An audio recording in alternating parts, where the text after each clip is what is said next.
Welcome back, RV102 Preventive Maintenance, Lesson 15, Recall Info.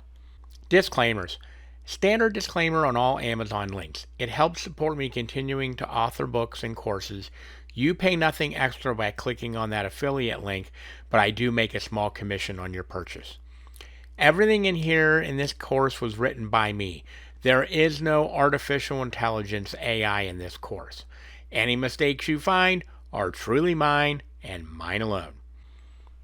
So here are some links to recalls. Now keep in mind this is not just for RVs, but it includes automobiles and trucks also. So this could pertain to everyone, especially if you have a truck that is pulling your RV, pulling your towable, fifth wheel, travel trailer. Your truck could be on a recall. And, of course, motorhomes.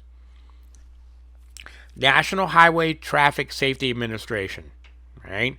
https://www.nhtsa.gov/recalls.